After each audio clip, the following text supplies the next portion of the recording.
Well, good evening, ladies and gentlemen, and thank you very much for joining us here on the Facebook page for the Guildford Fringe Theatre Company. My name is Martin Milnes, and I was asked along here tonight by Nick Wishner, whom I'm sure many of you know. Nick and I first worked together back in 2006 in a show called the Thursford Christmas Spectacular, which you'll be hearing a little more about throughout the course of this Facebook Live. But tonight, I am going to be sharing with you some stories and chapter readings from a book which I've written, which was published in March 2020. It is called Wild Card: How I Learned to Be a Friend, Have a Friend, and Finally Love My Birthday. Now, Wild Card is in fact a memoir, and some of you may be thinking, well, he looks rather young to have written an autobiographical book. And indeed, you would be correct. I am 33 years old, which I very much appreciate is an early age to have written a memoir.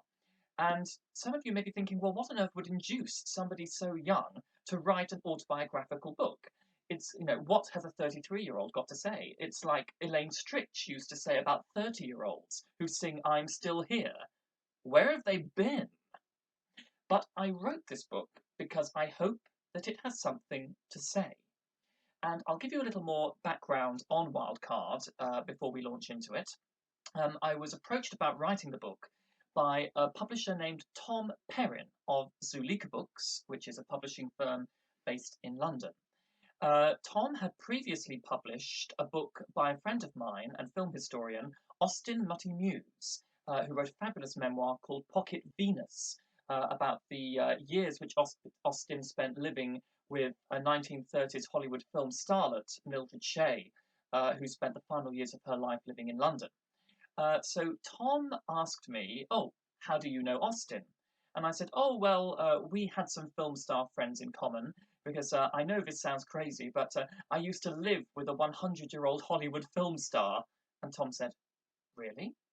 And yeah, I said, yes, and her husband, Lenny, was a war hero. He fought at Dunkirk and was a squadron leader on D-Day. And Tom asked me, have you ever written any of this down? And so thus began my journey into writing Wildcard, which explores various themes, one of which is my friendships with a great many stars and veterans from a wonderful bygone era. As I mentioned, I did indeed live with a Hollywood and Broadway actress, and her name was Virginia Campbell. Ginny appeared on Broadway during the 1930s. She danced with Gene Kelly, and later, in the 1940s, she went to Hollywood, where she appeared in films directed by Cecil B. DeMille. Marilyn Monroe was one of her co-stars. And in fact, Ginny's husband, Lenny, dated Marilyn Monroe when he was based in America after the war. Lenny lived to be 97 and Ginny lived to be 102. And here they are, pictured on Ginny's 100th birthday in 2014. In addition to Ginny and Lenny, I've been greatly privileged to know many wonderful people who have certainly shaped and influenced my life. One whom you may have heard of was the fabulous Carry On actress, Fenella Fielding. And if you've ever seen Carry On Screaming, you will no doubt remember the scene in which Fenella disappears into clouds of smoke and vapour emitted from behind as she purrs to Harry H. Corbett, "Do you mind if I smoke?" Behind me, you can see two film posters, in fact, commemorating the actress Peggy Cummins, who was an above-the-title star in Hollywood during the 1940s. Her best remembered movie, which there's a poster for over there, is Gun Crazy, which is a cult film noir which directors such as Martin Scorsese and Quentin Tarantino describe as very much a seminal film. Peggy dated Cary Grant and John F. Kennedy. Her co-stars included people such as Edward G. Robinson and Ethel Barrymore. That's quite a name to conjure with. And of course, one of the earliest stars whom I've met, who we'll be talking about, is an actress named Jean Bayliss, who was the original Maria in The Sound of Music, original West End production, 1961, and as well as working with people such as Richard Rodgers, Jean also worked with Audrey Hepburn in 1949 and 1950. This is before both Jean and Audrey became stars. And they worked together in a review, which you'll be hearing about, at the Cambridge Theatre in the West End. So now that you've got a bit of background on the people who you meet in Wildcard, let me tell you a little more about it for the personal side of it, because it's not just a collection of Hollywood and Broadway anecdotes. It actually tells a very, very personal story. This is what Giles Brandreth had to say about Wildcard. This is a coming of age, coming out, come and meet me story that's by turns funny and touching, revelatory and heartwarming. Now for the synopsis. Martin Milnes was born in the wrong era, or so it seemed. Martin was different, the cat who walked alone. Birthdays, stingingly empty, held a horrific reminder that he possessed no talent for friendship, whilst Hollywood stars of yesteryear were worshipped from afar. But on stage, the jeering turned to cheering. Hope was hilariously at hand. Martin sailed forth on a topsy-turvy expedition into friendship. When his world shattered, the last surviving veterans of a glamorous era extended their guiding hands. The wisdom, understanding, and truths which they passed on completely transformed Martin's life, outlook, and spirit. But the voyage of self-discovery was far from over. So that, of course, hints at the side of the book which deals with my personal life, and that is why I hope Wildcard tells a story which everybody can relate to, which everybody can find touching, and tells a universal story, because the people that I've written about in here are people whom I believe we can all learn from that fabulous bygone generation. And I would now like to introduce you to Ginny and Lenny, with whom I lived. So this is the introduction from Wildcard. Oh, and before we start, I should point out that all of the chapters in Wildcard are named from quotations from Gilbert and Sullivan. I have appeared in many Gilbert and Sullivan shows throughout the course of my career. I'm very passionate about their work, and it's uncanny how many quotes from the Savoy operas came to fit moments in my life. So, Wildcard. Introduction. This the autumn of our life, this the evening of our day. The Yeoman of the Guard. Monday, the 4th of August, 2014. The tiny ancient lady was sitting bolt upright at a small round wooden card table. By the electric fireplace, her husband dozed content, a glass of white wine within easy reach of his grasp. In the kitchen, a Filipino lady cleared away the engraved silver cutlery, which had originally belonged to the mother of the ancient lady. Across the years, the monogrammed silverware had been used at soirees attended by the famous and the infamous, for through the doors of this hostess had passed the greatest artistes and intellectuals of the modern Western world. But now decades had passed, and the only person left alive to tell the tale of those halcyon days was the hostess herself. And at that very moment, she was making a highly important decision on which rested the outcome of the entire evening. What was she going to discard? The Queen of Hearts or the Ace of Diamonds? "Ah, shit! Take your time," I reassured her. There were certain rules we always played by. One was that Ginny had all the time in the world to decide what she was going to discard, as she insisted this must be thought through very carefully. Another rule was that when it was my hand, I had to discard as quickly as possible, otherwise she got irritated and impatient as hell. Finally, she was ready. Queen of Hearts, and with that she threw the card onto the pile in the centre of the table. No one in the world outside of her closest friends had even heard of our card game. Posso was the exclusive property of Ginny's inner circle. It had been brought to her years ago by Alfred, who in turn had learnt it from a group of Franciscan nuns in California. One of them Sister Ruth had always brought a gun with her to the card table. I thanked my lucky stars that no firearms lay within Ginny's reach, for this normally demure and coquettish maid would happily have spilled blood in the name of Posso if necessary. "More wine!" cried her husband. "I'm getting dehydrated." Lenny chose to do little these days apart from sit by the fire and drink wine. At the age of nearly 94, for his own sake, he was encouraged to be a little more active, but persuading him to exercise was easier said than done. However, I couldn't help but think that at his grand age he more than earned the right to do as he pleased. He'd escaped from Dunkirk, on his own, abandoned by his commanding officer, left behind after the official evacuation. 4 years later, he returned to reclaim the French beaches on D-Day as a squadron leader of the Royal Air Force. He'd witnessed horrors which were still fresh in his mind more than 70 years on. So, I imagined he was entitled to a glass of wine. However, for the good of their health, a compromise had been reached, about which both Ginny and Lenny were blissfully unaware. Tracy, in the kitchen, on doctor's orders, had gradually been watering down their wine. The elderly couple now unwittingly had the best of both worlds. They weren't denied their enjoyment, but nor were they at risk either, and they'd grown accustomed to the taste. One evening, a few weeks previously, I went into the kitchen to chat to Tracy, leaving behind my own glass of unwatered wine in the lounge, which Ginny picked up by accident, believing it was hers. A disgusted voice, still loud enough to reach the back of the gallery in a Broadway theatre, unamplified, rang throughout the apartment. "Ugh! What's this? This isn't wine! Send it back!" "I'm discarding the 5 of clubs," I imparted slowly, "and I'm taking a jack of diamonds. Posso? See?" Ginny greedily grasped my discarded card and placed it carefully in line with her others, the identity of which she was jealously guarding. All her cards were clustered in a curved wooden holder on the table in front of her.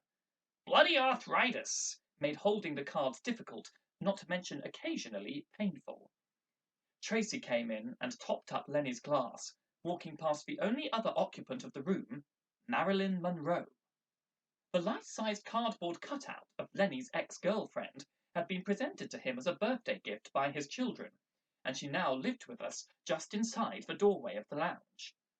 Ginny had once made a movie with Marilyn before her co-star hit the big time. Ginny was from Broadway. Marilyn was a starlet, and not an entirely experienced one. After their first scene together, Ginny went, "She can't act her way out of Grand Central Station." Lenny's eyes always lit up impishly at the mention of Marilyn Monroe. He'd repeated to me his favourite stories about her many times, but when pressed for further information, always drew a gentlemanly blank. "Time's long gone," he replied, as he raised the glass to his lips. Ginny picked up a joker victoriously. "I've got the wild card. Goody. So, now I take another." As Ginny made her time-consuming decision about what to do next, out of the window of the 4th-floor flat, I could see the neighbouring apartment block.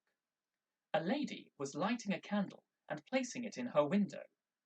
Over the next few minutes, more candles appeared in windows the entire length of the street. It was a clear, dark night, and the flickering orange flames dazzlingly illuminated the black summer night sky. And then I realised. Today marked the centenary of the outbreak of the Great War. A commemorative service had just taken place at Westminster Abbey, and now across Britain, candles were being lit to remember the countless millions mercilessly slaughtered across front lines the world over exactly a century ago. Ginny didn't notice the candles. She was concentrating on winning the hand. But I was awestruck by the situation before me. The world at large was remembering forgotten masses, faceless and nameless men without number, which had been lost for 100 years. The lady sitting opposite me, who was now beating me at cards and had correctly predicted the outcome of Deal or No Deal on television just that afternoon, predated the Great War by 6 months. When she was born into old Southern luxury on the 17th of February 1914, the cataclysmic events which would alter the course of history were yet to take place. I feel no pain, oh mother dear, but oh I am so dry. Connect me to the brewery, and leave me there to die. Lenny was chanting familiar words. He recited them at least 3 times a day. But he probably didn't recognize the significance of the utterance that night. Great War troops had written those parody lyrics, fitting the tune of My love is like a red, red rose, to divert their attention from the horrors around them in the trenches. Lenny was born a year after the Great War had ended, but his war record and adventures between 1939 and 1945 was testament to the extraordinary achievements of a remarkable man. There was living history in this apartment, and I had been welcomed into its world and embraced into the lives of two of the most incredible people I had ever known, or indeed, ever will. When I'd met them 3.5 years previously, my life had sunk to its lowest ebb, but the unique occupants of that fourth-floor flat in London had touched my soul. Although they didn't know it, my elderly companions were the guardian angels who would ultimately give me the strength to turn my life around. There were others too. For Ginny and Lenny were not alone in extending a guiding hand. Amongst them, the star whose heart was first to be blessed with the sound of music, a pistol-wielding femme fatale, a sultry vamp who famously and seductively smoked, and a band of men to whom it was not only I who owed a debt, but the entire world, the few. And there was still more. All of them great, all of them blessed by humility, kindness, and generosity. As they approached the end of their lives, those who had lived and loved through the golden years of the 20th century helped a lost young man out of his time find his way slowly but surely across the jungle of the modern world. And he eventually was able to repay their kindness and belief by passing on their wisdom to yet an even younger generation. The times we shared together were filled with discovery, joy, sadness, and loss, but above all, love, inspiration, and laughter. The following pages are filled with the names and memories of people whom, in all probability, you may never have heard of, but perhaps you might like to. This is our story. And there you have the introduction to Ginny and Lenny, the remarkable couple who did indeed help change my life around, along with the help of other people who you meet along the way in Wildcard. The first chapter deals with my school years. Unfortunately, I didn't have a terrific time at school. I found it very difficult to make friends. I was a quirky, unusual child, and I found great joy in MGM musicals and old Hollywood films, Gene Kelly and Fred Astaire, and other stars too, like Clark Gable, Katharine Hepburn, Jean Harlow, Cary Grant. These were all my childhood friends. And I also grew up at school directing shows and taking part in many amateur productions of shows in the Birmingham area. I grew up in the Midlands. But yet I was never able to find that perfect friend with whom I could talk and confide. So when something happened to me when I was 18, it made a remarkable difference to my life. I had always written fan letters to movie stars and theatre stars in London's West End. For instance, when Charlton Heston came over and appeared in a play at the Haymarket Theatre, I wrote to him, received an autograph back. Kitty Carlisle, who appeared in Marx Brothers in A Night at the Opera in 1935, sent a beautiful black and white glossy photo. And Howard Keel, who many of you may remember from MGM musicals such as Seven Brides or Seven Brothers, he sent a handwritten letter with his excuses that he wasn't able to meet as he was straight back to the USA for another concert.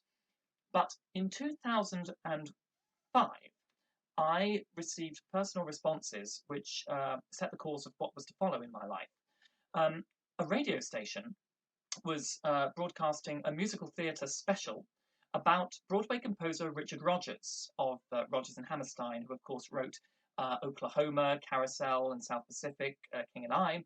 And they were interviewing Mary Rodgers, daughter of composer Richard, and also the actress Jean Bayliss, who created the role of Maria in the original West End production of The Sound of Music in 1961.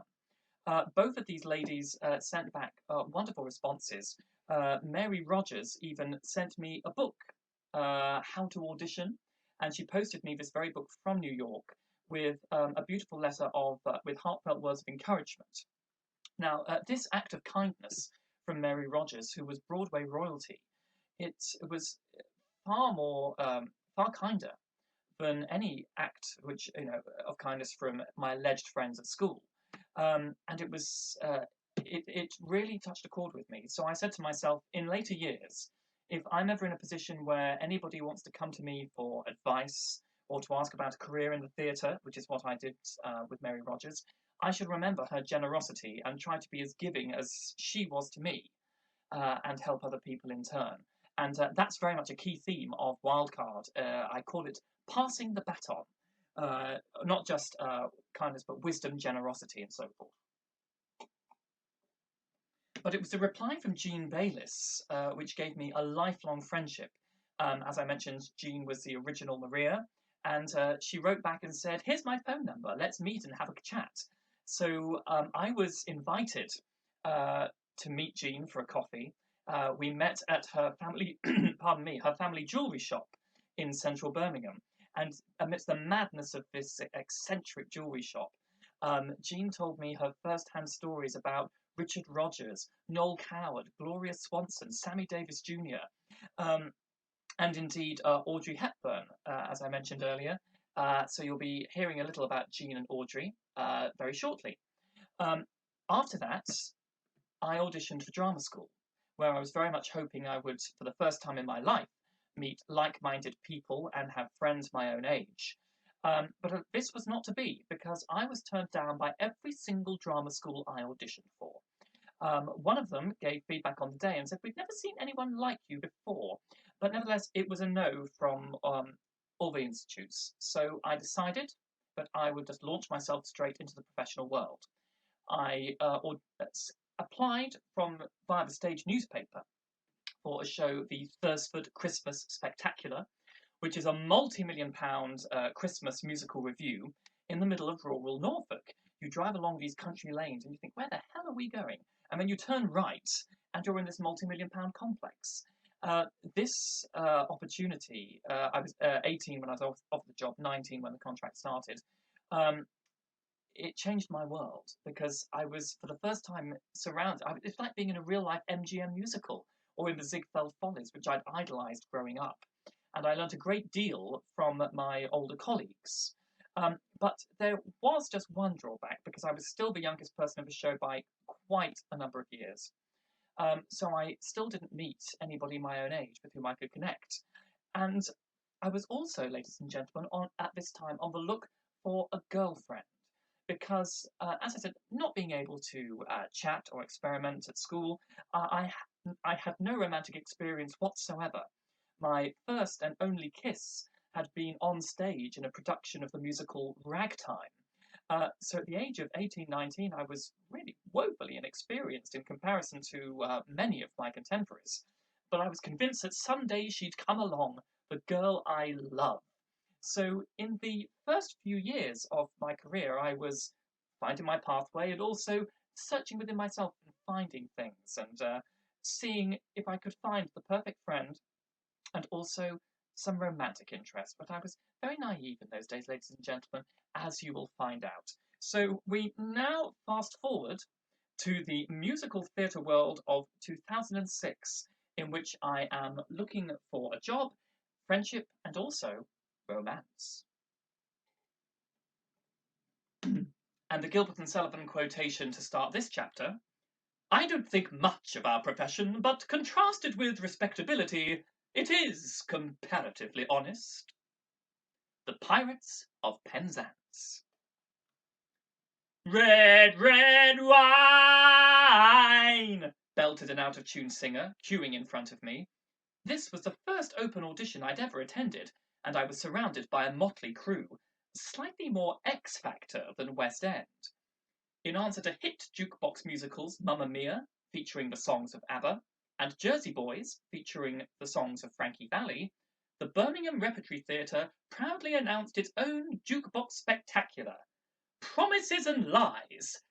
featuring the songs of reggae band UB40. As a publicity gimmick, the rep advertised auditions in the local press for small roles. Star-struck Brummies arrived en masse. I handed the casting director my headshot and CV. "Oh," she said, reading my latest credit, "you've just done Thursford. You must know Wynne." Indeed I did. Wynne Highland, Thursford's assistant MD, had been a great supporter. I sang UB40's 1 in 10 and was given a recall. In the meantime, the casting director rang Wynne, who kindly recommended me for the show. The Thursford director always told his cast, "Thursford on your CV will get you any job in the world." Maybe he was right.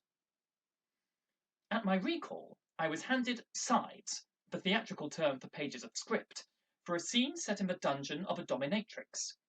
I was reading for the role of the adult baby. Being familiar with Jerry Springer the Opera, I knew all about adult babies. And I remembered an interview in the book which Mary Rogers had sent, advising actors to wholeheartedly throw themselves into cold readings, no matter how crazed the material. So I just went for it, wailing, bawling, and blubbering. I was offered a contract to appear in Promises and Lies. I was the only person taken from the open audition. To my surprise, the show turned out to be quite a big deal. The cast included Olivier Award winners Clive Rowe, Guys and Dolls, and Paul Clarkson, The Hired Man, as well as David Burt, whom I'd idolised on cast albums of Les Mis and Jesus Christ Superstar. The characters in Promises and Lies included a pimp, a prostitute, a junkie rent boy, a dominatrix, 2 nightclub bouncers, a jealous husband, and a hen party. An older actor was cast as the adult baby, so I was assigned the roles of 2 younger dominatrix clients, Rope Man and Wanking Man. As Rope Man, I made my entrance suspended in mid-air, strapped in a harness, wearing a gimp mask, dog collar, a pair of black rubber boxers, being whipped by the dominatrix and her apprentice, the prostitute. And whilst I was delighted to create the role of Wanking Man, I did wish to clarify a rather specific stage direction. Wanking Man comes. Being 19 and frightfully innocent, I asked the director, "When it says here, Wanking Man comes?" "I think he comes, mate," he replied. As part of the rehearsal process, we had a real dominatrix come in to show us the ropes. The cast became a little unnerved when the stage manager papered over the rehearsal room windows to avoid prying eyes, but it was a fascinating afternoon. Mistress Karen revealed the inner workings of her industry, from genital torture to toe sucking, and gave technical advice on our on-stage undertakings. A few weeks later at the press night party, she rushed up to me and cried, "Martin, you came brilliantly!" But the critics did not enjoy Promises and Lies. "After an evening in the theatre, I felt like I'd been mugged."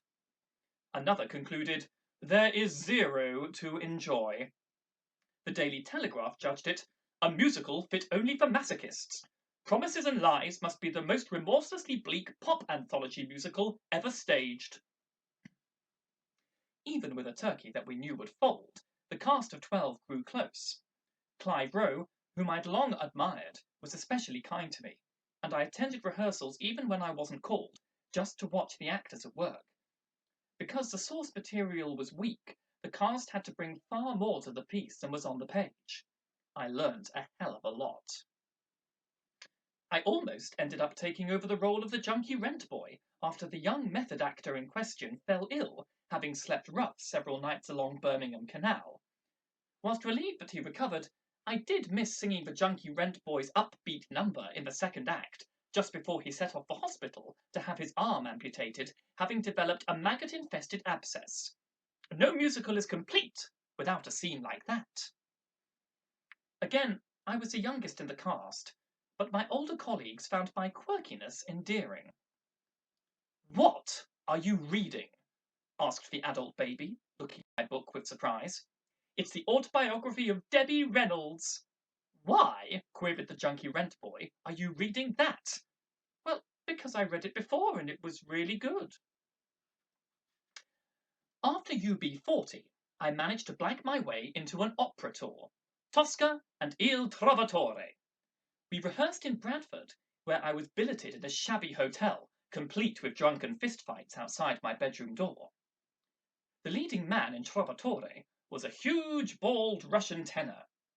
Prior to each performance, he approached me holding an old-fashioned black grease paint stick.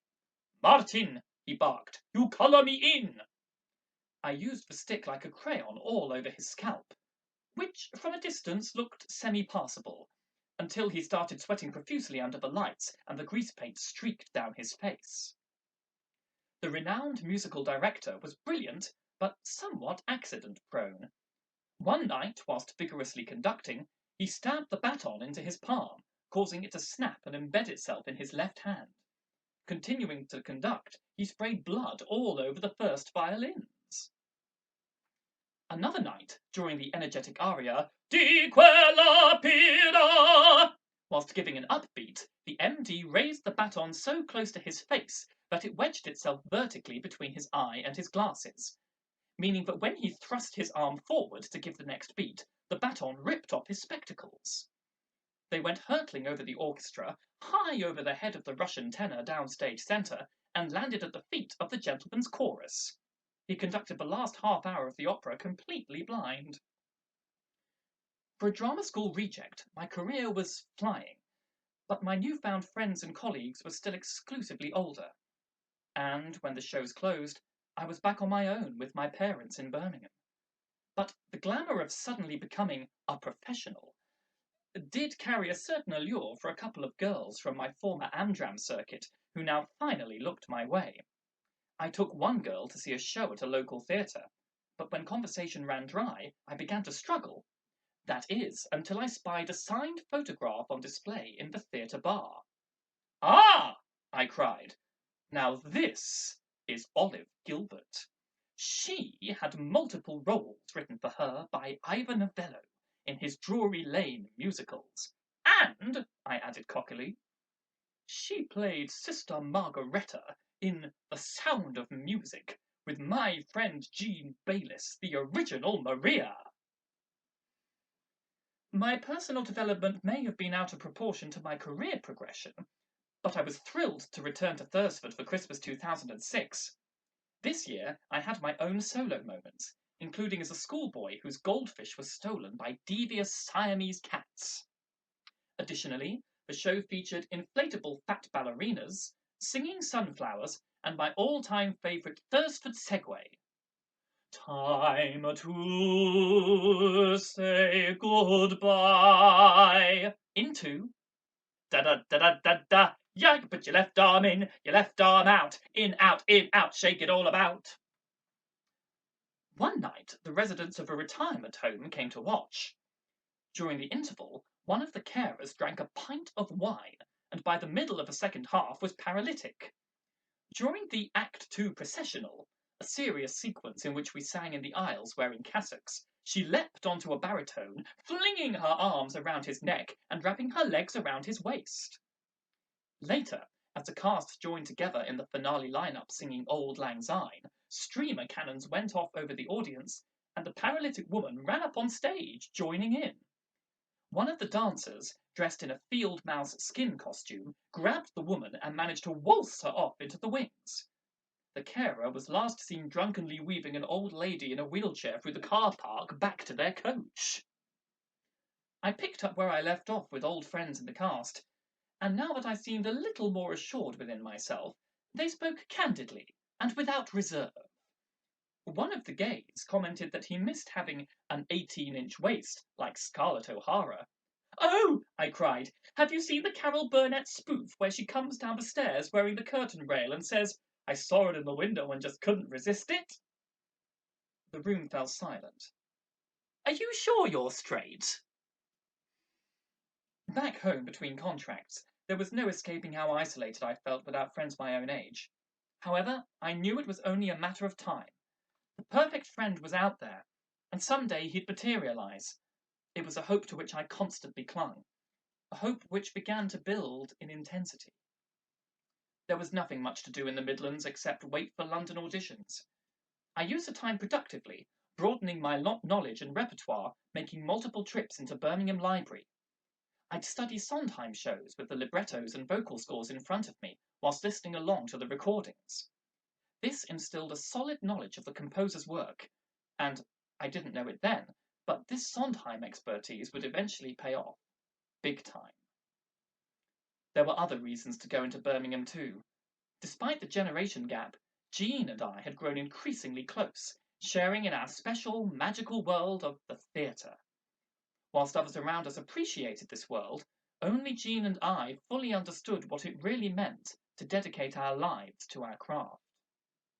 Amidst the madness of the jewellers, Jean transported me back to 1949, when she'd been the youngest starlet in the West End, working with Audrey Hepburn in the musical revues Sauce Tartare and Sauce Piquante. Audrey was the most beautiful girl. She gave me my first pair of fishnets, said the lady who still nipped behind the counter serving customers. She and her mother, the Baroness, lived in South Audley Street, which was very, very expensive, and I used to go up to her flat. Although it wasn't grand, it was posh in comparison to the Tottenham Council flat where I came from. Seeing my eyes widen into saucers, Jean then reminded me, but none of that made any difference whatsoever, because when you're all together in a show, none of your backgrounds matter. The only thing that matters is your talent, your singing, whether you can do the job. Jean may have retired, but grease paint and professionalism still ran through her veins. We did a show called Christmas Party in the morning, followed that with 2 performances of Sauce Tartare, and then sang at Ciro's nightclub. I danced with Walter Pigeon there. He asked Audrey and me to join his table. We had pink tablecloths, candlelight, romance, a beautiful little band, and a wonderful, wonderful cabaret. So you did 4 shows a day? I asked. Oh yes, she replied, unfazed. By the time I got the 29 bus from Trafalgar Square back to Tottenham, believe it or not, my father would be there, waiting for me, at 2 o'clock in the morning, with his bicycle. I'd sit on the handlebar and he'd take me home. He had to be up again early, but it didn't mean a thing to him. I was his daughter. I look back and think he did all of that. As oblivious customers browsed the shelves, Jean launched into further fascinating memories. Audrey designed me an evening dress, my first ever, and it was made of green satin. I had this long red hair, and we were going to the Albert Hall for some function. It must have been at New Year. We all got a £20 salary, and she bought 2 coats with her £20. 2 coats for £10 each from Austin Reed. She bought a black and she bought a grey, and I bought a little plastic handbag. She did not approve and tried to teach me to have a little more taste. I'm afraid my money had to go a little further than coats. She and I shared a dressing room. Marcel Le Bon, the male star of the show, was a young Maurice Chevalier type. He was in love with Audrey. I adored him, but he only ever said to me, Jean, I love you as a sister, but Audrey I love as a woman. Before long, this first-hand link to the glorious golden age had become a normal part of my life. For the first time ever, I felt I had a friend who truly understood me, and what was more, Jean knew that I understood her. A few months later, I invited Jean to the small family celebrations held for my 21st birthday. But her husband David had been growing increasingly ill, and she was hesitant to leave his bedside. Jean, he eventually asked her, you remember your 21st, don't you? Of course I remember my 21st, she replied. I was in Blackpool with Morecambe and Wise and Harry Seacombe and Norman Evans. Precisely, said David. You've remembered your 21st all your life. Go to Martin's 21st, so he can remember his all his life. Amongst the intimate handful of guests, my friend Jean surprised and captivated all. Everyone acknowledged the presence of a star, and, just for me, the star sang a silver soprano solo, Happy Birthday. Indeed, in no small part thanks to Jean, this was my first happy birthday. A short time later, not long after the Johnsons' golden wedding anniversary, Jean's beloved David peacefully passed away. And I shall remember my 21st all my life. The rest of the book follows my story of personal development, seeing how these wonderful stars helped and guided me along the way. There's a coming out story like no other. I realised I was gay on stage, ladies and gentlemen, during the Act 1 finale of The Pirates of Penzance, singing Hail Poetry! There's stories about going on holiday with Ginny and Lenny to their villa in Spelonga, memories of working with Vanilla Fielding, and meeting the wonderful Peggy Cummins on the Gun Crazy poster back there, who taught me you can never say thank you enough. And I hope that this book is a thank you to all those people who've shaped my path. And I've been thrilled to be told by people who've read Wildcard and also listened to it, because it's now an audiobook available on Audible, that these themes are universal. And I never realised until I wrote Wildcard just how many people have felt the same way as me over the years. Perhaps that you didn't quite fit in, but you were always searching for that perfect friend. So I hope that Wildcard will speak to people, and that the friends that I write about in this book can continue to be an inspiration to many, many people. Although some of the friends I've written about are no longer with us, there are others absolutely thriving. Jean Bayliss is still looking after 5 granddaughters, 4 dogs, and a cat named Moses. A friend of mine, Elizabeth Seal, who's a Tony Award winner. She won a Tony Award over Julie Andrews and Carol Channing. She's still thriving and doing the splits as she's reached a certain age. Eileen Page, who is 94, still very much a working actress in television, theatre and film. Great inspiration. But before I leave you, there is just one last person I would like you to meet. And this is my friend, Maggie Rennie. Now, Maggie was the last of the original Windmill Theatre girls. And if you've ever seen Mrs. Henderson Presents, you will know that the Windmill Theatre, which began in the late 1930s, continued throughout the Second World War to stage nude revues. And Maggie was one of those girls who never clothed, as they used to say. I knew Maggie. She lived in a theatrical retirement home, and I would love going out to see her. So this final short excerpt, I hope will leave you smiling, is about the wonderful, unique, and fabulous Maggie Rennie. Maggie Rennie was last of the original Windmill Theatre girls who never clothed during the war, or, to quote an anonymous wit, never was so much shown by so few to so many. The Windmill is now a table dancing club. Once I rang her as I walked past. I just wanted to say hello as I'm outside the Windmill. What you doing outside? She demanded. Get inside! These days, whenever I pass a windmill, I look up to the roof and blow Maggie a kiss. She used to fire watch up there, taking turns with theatre manager Vivian Van Dam. When bombs desecrated Great Windmill Street, she searched the rubble looking for their 17-year-old apprentice electrician, Peter. He'd been killed outright. If only 21st century partygoers stumbling up Great Windmill Street knew that. Firebombs hit nearby stables. Maggie and another Windmill girl ran inside and rescued 6 terrified horses. Triumphant, they took Our Little Rodeo around Piccadilly Circus, singing, I've got sixpence, jolly, jolly sixpence, but another explosion scattered the horses. They eventually rounded them up and arrived at Vine Street Police Station. Van Dam received a phone call. We've got 2 of your Windmill girls here. Why, the boss replied, what have they done? I'd take 97-year-old Maggie out for lunch, and was propositioned every time. She was a man's woman, and whilst married to actor Michael Rennie, had enjoyed quite a time in Hollywood. Danny Kaye. He was good, darling, if you know what I mean. I looked at him, he looked at me. It didn't take us long to have a drink and get at it. Another time, ever heard of an actor called Hugh Marlowe? I had an affair with him for 2 years. Movie buffs may remember Marlowe as the playwright in All About Eve. And tantalisingly, Marlene Dietrich made me an offer, but I can't remember now if I took it. Her best friend was Elizabeth Taylor. Maggie told Taylor that she'd slept with her ex-husband, Michael Wilding. Honey, Taylor cried within earshot of Burton. Wasn't he the best? When Maggie fell on hard times, Taylor and Burton put her son through school. Years later, Elizabeth paid for Maggie's stairlift. After Taylor died, Maggie wanted to return her friend's kindness. Elizabeth had once given her an exquisite and very expensive piece of jewellery. Now in her 90s, Maggie had no need of it. The jewellery paid for another child's education.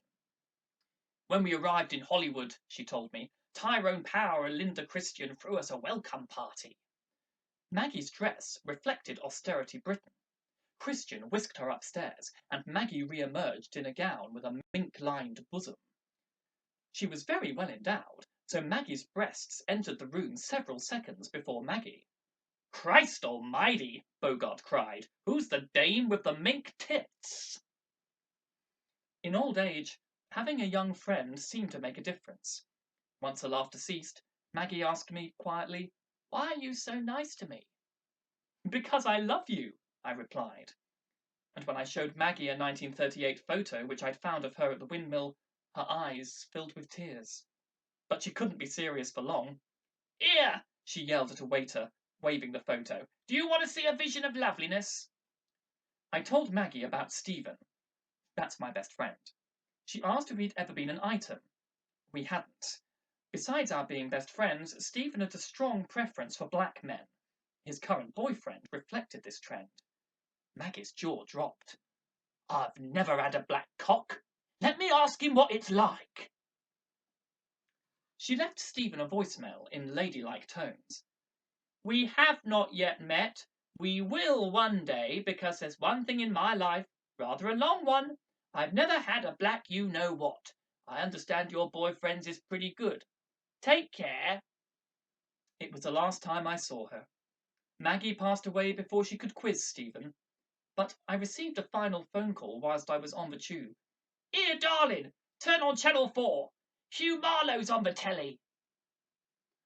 How I miss Maggie, Vanilla, Peggy, Ginny and Lenny, and how much I've learned from all these great people, Nanny Jean, Elizabeth Seal, Eileen Page, and I hope that Wildcard is a fitting tribute to these remarkable people. Several people have said to me since reading it during this lockdown period that they feel it's a very timely book, which I'm very happy about, because Wildcard makes a call for the return of that wartime spirit and esprit de corps. And despite everything terrible that's been going on, I think it really has been heartwarming to see how the spirit of the Blitz, perhaps, has returned and people across the generations really are looking out for one another. Thank you very much for joining me for this chapter reading and Facebook live streaming. If you have enjoyed this book, it's called Wild Card, How I Learned to Be a Friend, Have a Friend, and Finally Loved My Birthday, by me, Martin Milnes. The book is available on Amazon in paperback. It's also downloadable as an ebook for Kindle, and there is the audiobook available, narrated by me, which can be downloaded from Audible. Thank you very much to Nick and the Guildford Fringe Theatre Company for having me here this evening.